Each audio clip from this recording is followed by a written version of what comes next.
बेटी और बुआ 5 मिनट पहले शांत दिख रहे मम्मी पापा फोन पर बात कर खुशी से चहकने लगे। डाइनिंग रूम में नाश्ता कर रहे अपने बहू और बेटे के पास आकर बोले, कल सुधा आ रही हैं, अभी अभी फोन पर बात हुई है, समधी भी साथ आएंगे।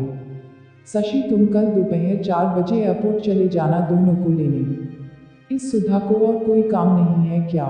जब देखो तब आ जाती है यहाँ पर। मैं नहीं जा पाऊंगा, मुझे और भी जरूरी काम है। क्या वो टैक्सी करके नहीं आ सकती यहाँ तक?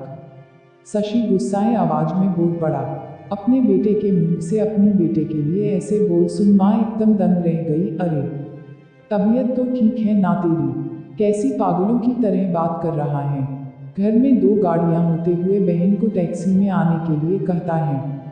माँ बोली, रहने दो, मैं खुद जाकर ले आऊंगा अपनी बेटी को, करने दो उसे अपना काम। अभी सुधा का बाप जिंदा है और मैं नहीं चाहता कि मेरे बेटी को उसके ससुराल वालों से ताने सुनने पड़े कि इकलौती बेटी होते हुए भी उसे लेने गाड़ी नहीं भेजी या उसके स्वागत में कोई कमी रह गई। पापा ने बेटे को अपनी नाराजगी जताते हुए कहा, आप दोनों समझते नहीं हो मम्मी पापा, वो जब भी इस घर आती है तो सारी दिनचर्या बिगाड़ देती है। वो तो आराम से बैठी रहती है, किसी महारानी की तरह हम सबको उसकी आवभगत में लगाना पड़ता है। मेरी पत्नी का तो पूरा दिन ही दीदी और जीजाजी के आगे पीछे उनके उलट पूरे करते हुए निकल जाता है। गुस्से से शशि बोला, आज क्या हो गया है तुझे? कैसी बहकी बहकी बातें कर रहा है? बहन है तेरी, कोई पराई तो नहीं है। अब क्या है उसका इस घर में? शादी में दे दिया था ना हमने जितना देना था, फिर क्यों चली आती है बार बार यहाँ पर? और हर बार बैग भर भर कर लेकर जाती है वो अलग।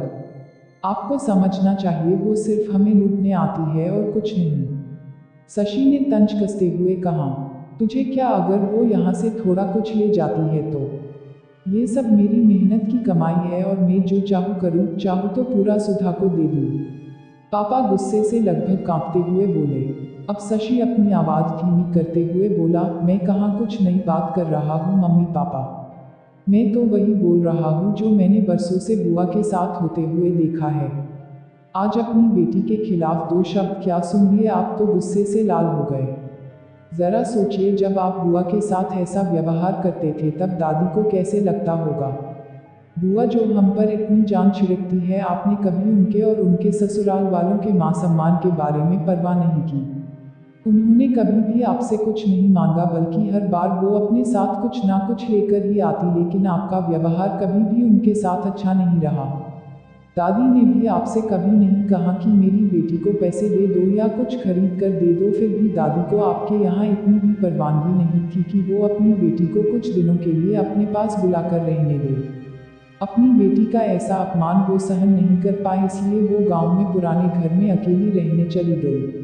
बुआ भी अपना अपमान सह लेती, पर आपने उनके पति का भी मान नहीं रखा, इसलिए उन्होंने भी हमारे घर आना जाना छोड़ दिया। जिस तरह सुधा इस घर की बेटी है, बुआ भी तो इसी घर की बेटी है। आपने 2 बेटियों में फर्क कर अच्छा नहीं किया, और रही मेरी बात तो मैं अपनी बहन से बहुत प्यार करता हूँ। मैंने कभी अपनी पत्नी को उसके खिलाफ गलत बोलने का हक नहीं दिया और वो बोलेगी भी नहीं। मैं खुद जाकर उसे लेकर आऊँगा, क्योंकि मुझे मेरी बहन पर गर्व है, अपने अच्छे भाई होने पर भी। हो सके तो मेरे इन कटु शब्दों के लिए मुझे माफ़ कर देना। इतना कहकर शशि अपने ऑफिस के निकल गया। माँ और पापा का सिर शर्म से झुक गया। थोड़ी देर की शांति के बाद पापा ने हिम्मत कर अपनी बहन को फ़ोन लगाया। बहन के फ़ोन उठाते ही वो फूट फूट कर रो पड़े और बोले, दीदी हमें माफ़ कर दीजिए। हमने इतने साल आपके साथ जो भी दुर्व्यवहार किया उसके लिए हम सच में शर्मिंदा है। दीदी आपकी बहुत याद आ रही है, आप अपने घर आ जाए हमसे मिलने, अगर आप कहे तो मैं आ जाता हूँ आपको लेने। दूसरी तरफ दीदी भी रो रही थी, वो भाई के इन थोड़े से ही शब्दों से पिघल गई थी। वो बोली, मैं तुमसे नाराज नहीं हूँ भैया, मैं जीजाजी को सारी बात बताकर जरूर आऊँगी। दोस्तों, बेटी तो बेटी होती है, बहन हो बहू हो या बेटी, तीनों में कोई फर्क नहीं करना चाहिए। इन्हीं से घर की शोभा होती है और इन्हीं से घर खुशियों से भरा रहता है।